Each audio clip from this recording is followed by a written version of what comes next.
and my brother, we just recently, I would say over the last month, we just started reading the King James Version Yeah. of the Bible. And I text you something, Joe. It's a couple images, and it's about Israel.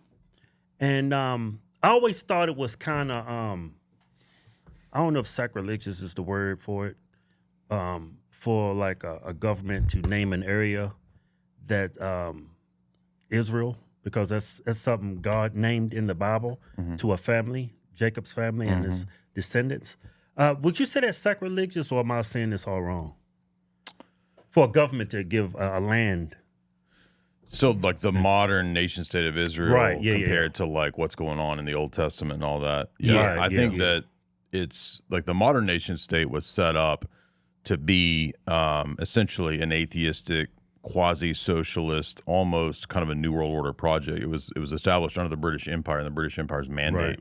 But the British Empire was run by the Rothschilds more or less at that time. So this is pretty much a Rothschild project. Okay. In tandem with the rest of what's called the Atlanticist power bloc, which is just Western civilization basically at that time.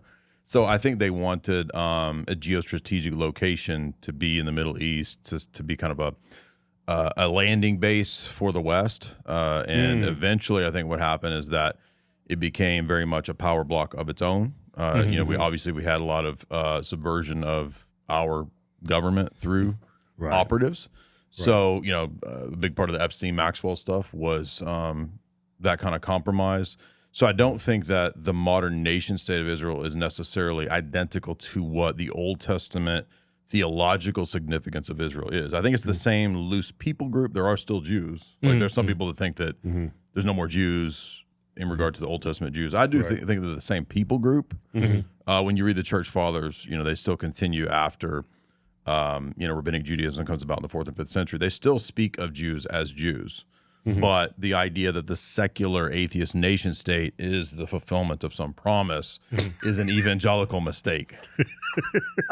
So I'm sorry, that was a long-ass answer to say that's a dumb evangelical mistake. No offense to evangelicals. No offense to evangelicals. But this comes out of dispensationalism and like the Scofield Study Bible, which was funded by Oxford and promoted in America to get people on board with, I believe, the new nation state of Israel. Oh, okay. Yeah. Exactly. Yeah. So go ahead and bring that up. So I was reading this in the King James Version, and it said, well, I don't want to read all of that. It's towards the bottom of that that's highlighted. It said, you know, that was fine, Joe. Keep it right there. The land which the Lord your God giveth thee, then ye shall return unto the land of your possession and enjoy it, which Moses the Lord's servant gave you on this side of Jordan toward the sun rising. So that's like giving a location of Israel. Yeah. The land, right? So bring up the little map I sent you, Joe. So the sun comes up in the east, right?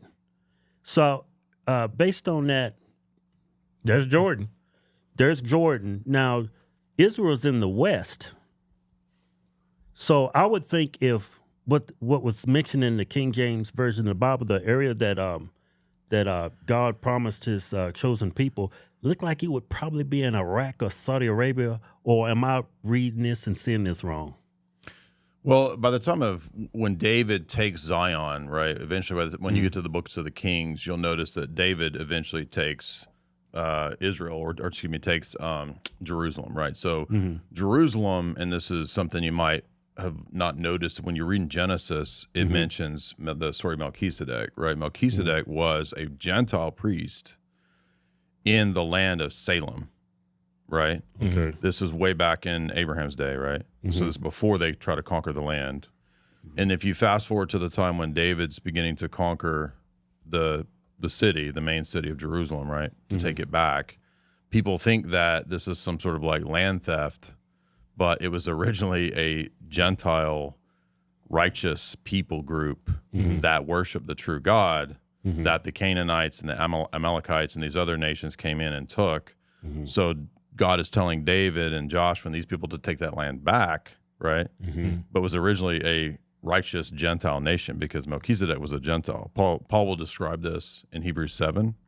So, I mean, that might sound like I'm getting off topic, but when you get to later on, no, I think that the cities in where we think of Israel today, they are the same locations, right? Like Jerusalem is Jerusalem, and that's the land that by the time of King David, he takes and makes it the city of David. But in his Psalms, he refers to this city of Zion as identical to Salem. I think it's Psalm 76, identical to Salem, where Melchizedek was a priest back in the days of Abraham. The only reason I say all that is that Paul makes an argument out of this to show that in Hebrews 7, he says that the priesthood that Melchizedek had is superior to the Mosaic, Aaronic, Levitical priesthood. So anything that's Mosaic law is inferior to this higher priesthood, which Hebrews 7 says was about Jesus. So Jesus is the priesthood of Melchizedek. We are an order of priests according to the order of Melchizedek. Psalm 110, that's about the Messiah. And then when the Messiah comes, he's after the order of Melchizedek. So it's a superior and a fulfillment of both the Melchizedekian priesthood and the Levitical priesthood. Does that make sense? Yeah, somewhat. A little bit.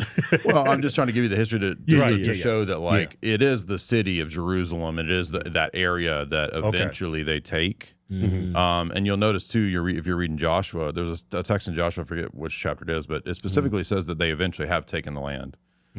So, because modern day people in the Likud or Netanyahu's party, they'll try to say that there's still Amalekites around. So they spiritualize and say that anyone that disagrees with Israel is Amalek. But the Amalekites are gone. Like, there's no Amalekites today. You see what I'm saying? So they use that to say, we're still fighting this battle. Yeah, exactly. But there's no Amalekites. The Amalekites are gone. They're just using these texts to say that we're still fighting the same battle from, Joshua's time. Yeah, so naming it Israel, that's all a ruse, you think? Yes and no. So on one level, there are Jewish people that I think are genuinely Jewish people, but the religion is kind of mixed in with rabbinic philosophy, Kabbalism. It's kind of all over the place. And I would say ultimately, and at the end of the day, many Jews just kind of do whatever their rabbi says. And so it's kind of amorphous and subjective because they don't believe in going to another rabbi to get a higher opinion. It's just sort of like, if this rabbi right here that I have tells me to do this, then that's what I do. Even if he's wrong, you just do it. So, no, I'm serious. Really? They have a position that you don't go to check it and find out. It's relativized. Right. Oh, really? It is, yeah. So I would say that's kind of a disqualifier that it's identical to the Old Testament Hebrew religion. We believe as Orthodox Christians that the authentic Hebrew religion is Orthodox Christianity. They worship the Trinity in the Old Testament. They're looking forward to the Messiah even in the Old Testament. Jesus says, if you read John 5-9, when he's debating with the Pharisees, who are the proto-rabbinical rabbinic philosophers, right? The proto-Talmudic philosophers. Jesus says, Abraham believed in me.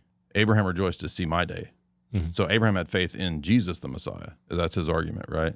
And they're saying, how are you? You're not even 50 years old. How are you around when Abraham was alive? That was thousands of years ago. And Jesus is saying that, no, I am God. I'm the one that created Abraham. I'm the one that gave Israel this name, right? So Israel is also personified in the person of Christ, right? There's a prophecy at the beginning of Luke. It says, out of Israel I called my son, right? In Isaiah 53, 54, those famous suffering servant chapters predicting Jesus, he's called Israel the suffering servant. So Israel, yes, it's the name of, right, it's after Jacob wrestles with the family, angel. right? But when he says, I've called you Israel, when he's wrestling with him, Jesus in John 1, at the end of John 1, says that he was the one wrestling with Jacob. So he's the ladder of God. So he's the one that named Jacob Israel. So Jacob becomes a symbol for the whole nation state. But if you fast forward to now, after the coming of the Messiah, Israel isn't a nation state because in Matthew 21, Jesus gives a parable where he says they were divorced as a collective nation state. So what we have today does involve Jewish people, but it's a nation state created for a socialist geopolitical ideology that was formulated by people like Moses Hess. Have you heard of him? No. So he's he was a forefather of socialism and Marxism, right? He's right around the time of Marx. Okay. And he wrote a book about in the 1860s. And he said that we've got Rothschilds on our side, and we're going to create this nation state in Palestine. We're going to call it Israel, right? And we're So Palestine did exist. It did exist, yeah. So why Republicans don't believe I mean, and prior to that, if you go back to the Middle Ages, it was a Byzantine Christian place. Right. So it was actually a Christian place. To this day, the Orthodox Church is the third largest landowner in that nation state of Israel. So you have even Orthodox, some of the rabbinic Jews today who take their text seriously, they think Zionism is wrong and that they're not supposed to be in the land until their Messiah comes. So even the Jews don't have really a consistent position on this. Does that make sense? Yeah. Yeah. So that whole Israel thing, they have a hidden agenda, ulterior motives. A lot of people think When they it's named it Israel. Yeah, a lot of people think it's for exactly. religious Yes. reasons, but it's not. It's a. It was a secular, atheistic. I mean, some of the early people involved in Zionism had some belief in God, but not anything to do with the way that the Old Testament describes Hebrew religion. And when you get to the 3rd, 4th, 5th centuries of the history of the church, that's when you really get this split between Judaism at that time, Second Temple Judaism, from the days of Christ up into the 2nd, 3rd century, and the formulation of what's called Rabbinic or Talmudic Judaism. So that's when it really crystallizes. They collate in the 4th and 5th century the rabbinic traditions, and they say this is now what Judaism is, because they had to figure out a way to have the religion without the temple, because the temple was destroyed in 70 AD. Okay, I believe Jesus is predicting that in Luke 21 and Matthew 24. So the temple's gone. Jews are in the diaspora again, and so they come up with a philosophy and ideology that allows them to kind of make up for not having the temple. So, well, you go to your synagogue, right? How do you do good works and sacrifice? Well, you give money, right? So it's like you make up for not having a temple and all that with this new rabbinic Judaism, and that's where we are today. That rabbinic Judaism is not identical to Old Testament Judaism, even in the days of Jeremiah. If you read the prophet Jeremiah, you're going to notice that he talks about the lying pen of the scribe. And Jesus mirrors that when he preaches against the Pharisees in Matthew 22, 23, 24. And he talks about the scribes and the Pharisees sit in the seat of Moses, they're hypocrites. All of the, prophecies of the prophets will come upon this generation in vengeance. He says the vengeance of the prophets is coming upon this generation because they crucified the Messiah. So you get the divorce of Israel as a nation state in Matthew 21, I think 43. So we're living in the Christian era, but they don't accept that. So they had to kind of come up with a rabbinic means of having the religion without the temple in the land.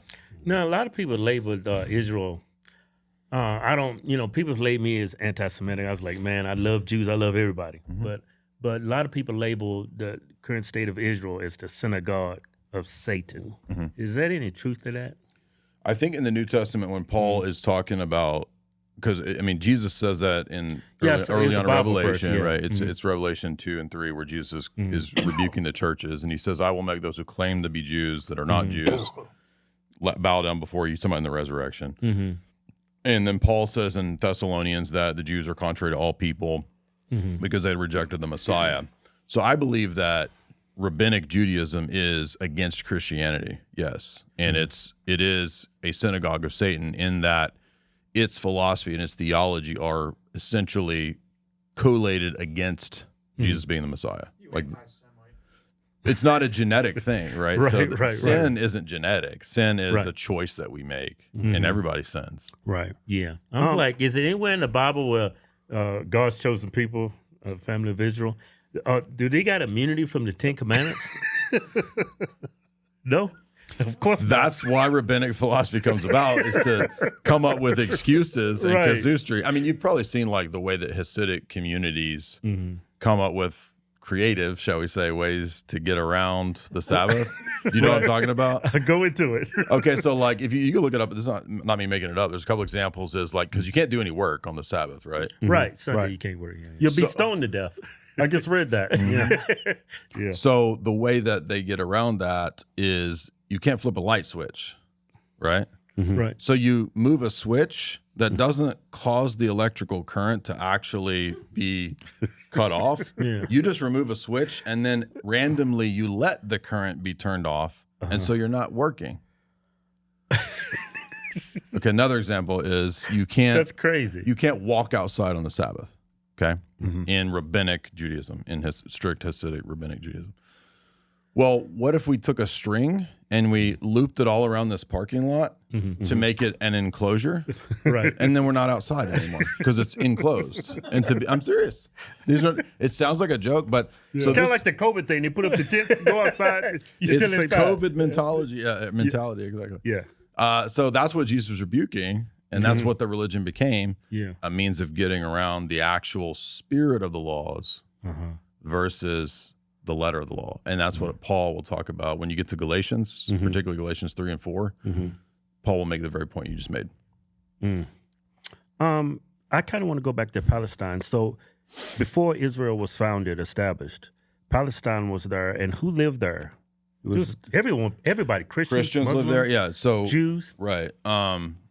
Muslims. Yeah. They were all there in Palestine together. Yes. In fact, I just recently read a book by a bunch of it's a French historian and intelligence analyst doing a retro analysis of all the British spies that the British Empire sent out to spy out and to do reconnaissance on all the Middle East. Because at the time of the British Empire, like late 1900, 1890s, 1900, 1910, a lot of the Middle East hadn't been charted yet. Right, so they sent out very famous spies. Even some of them are even women, which was weird, like Gertrude Bell, T.E. Lawrence, St. John Philby. They sent them out to spy because oil had just been discovered. British Empire wanted oil, and so they're called black gold spies. And so they went and basically just charted the whole land, all of it, got an assessment of things that people didn't even know existed. Like there were churches, old remnants of churches in Jordan. That had been destroyed because it became Muslim, but there were just the old cathedrals that people didn't even know existed. So there's even evidence of communities of Christians in Jordan that people didn't know about until these spies got there is what I'm trying to get at. So it's a very complicated, nuanced history of the Middle East. I'm not a Middle East historian, but I've read a lot on it. So I would say, yes, you have a lot of people living there. You have a government that's very amenable to all the people groups prior to the founding of the nation of Israel, because what happens is the British Empire decides that in order to, I believe, create a powder keg. I think they wanted this dialectical tension powder keg set up there for a purpose, for a reason. Originally to find oil, but there wasn't really oil in Israel, but there's oil around. So they had this nation state established, Balfour Declaration, that was all bragged about by the Rothschilds, that they got that through. It was all partly their work. Moses Hess' book confirms that as well from decades earlier. So then it became more and more, I would argue, anti-Christian and anti-Muslim, because I think they want, I mean, there's what some people say 30% of people in Israel now want the temple rebuilt. It's called the Temple Institute. Yeah. So you got a sizable portion, a lot of the Likud party, a lot of the sort of the far right of what Israel calls far right. They want to rebuild the temple. That means they're going to have to get rid of the mosque. They're going to have to do a lot of, and they got to bring in 2 red heifers, perfect, right? all of that would be involved in the new temple, exactly. So there's a sizable portion that wants to do that, and then in America you've got people like John Hagee and the Blood Moons of Israel. You know who John Hagee is? Yeah, like the biggest dispensationalist, right? Like Kufi, right? He's part of this group called Kufi, which tries to collect money from millions of dollars from Americans, like the Adelsons and all these people, and then they send it to try to rebuild the temple to the Temple Institute. So you've got a sizable portion of dispensationalists and American evangelicals who support this idea. And I think, to your point, yes, it probably was a lot safer and more amenable to pilgrims and Christians, right? Before the British Empire put actual Jewish terrorists there. So the Irgun, the Stern Gang, this is where the modern nation state of Israel's actual military militia comes from. It comes from these organized crime gangs that are they bombed the King David Hotel to try to get rid of the British colonial oversight. Does that make sense? Yeah. Had y'all heard that? A little bit. Okay. Yeah. But I came across on YouTube where there was supposedly they found their Messiah. They need 2 red heifers, and they gotta like bomb that mosque there and remove it. And I didn't know how. I was like, it sounds crazy to me. I mean, I think that they was going to clone the 2 red heifers or something. there's always been this push. I mean, even I started reading the Bible in the 90s when I was like a young evangelical guy, and I've been hearing since the 90s, like they're going to sacrifice the heifers, and there's going to be I'm not saying that there's not people that want to do it. I'm just saying I've been hearing it since I was a kid. Right. And I don't know how legit those articles were back then, but I mean, they want that. Yeah. Yeah. Like there's a sizable group that wants that. But if you're a historic Christian, like there's no Zionism in the history of Christianity. Right. It's a modern atheist political movement.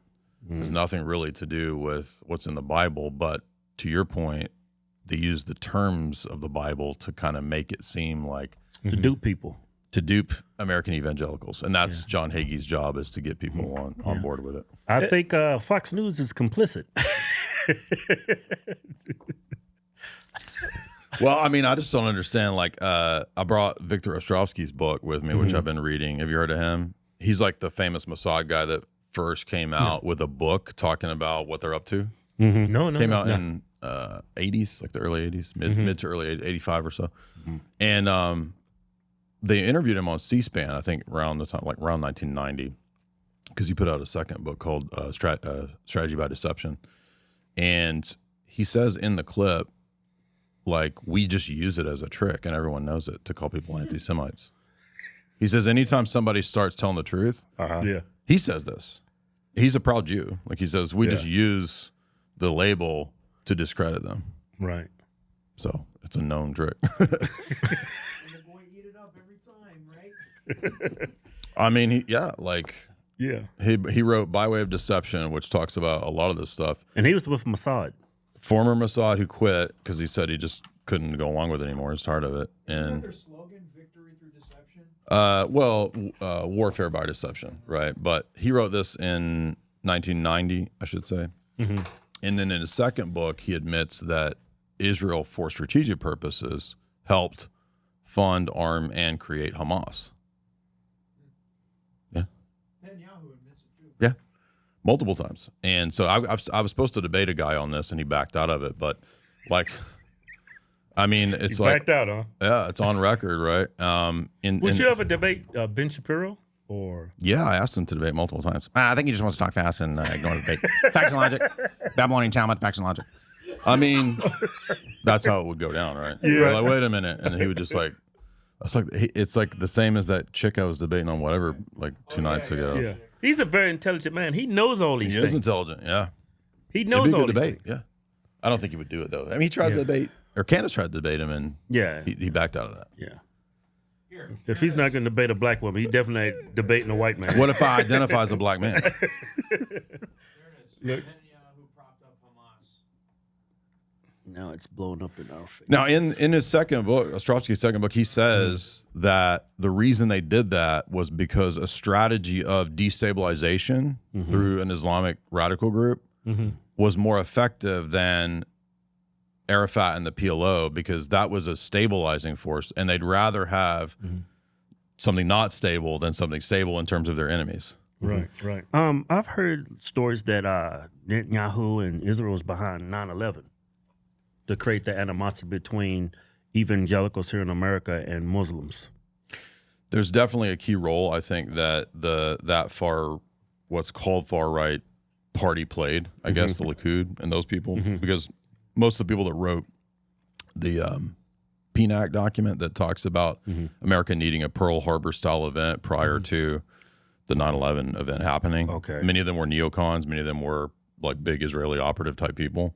So there's definitely an Israeli role. I don't know if Israel did it. Like, it's not like one nation state did it. I think you had to have high level cooperation between moles and people within the agencies to get that done. But I do think that it definitely played a very advantageous role to Israel. But I also think that British intelligence benefited. I think the CIA benefited. And I think Western intelligence in general will cooperate on these types of things Like at a high level.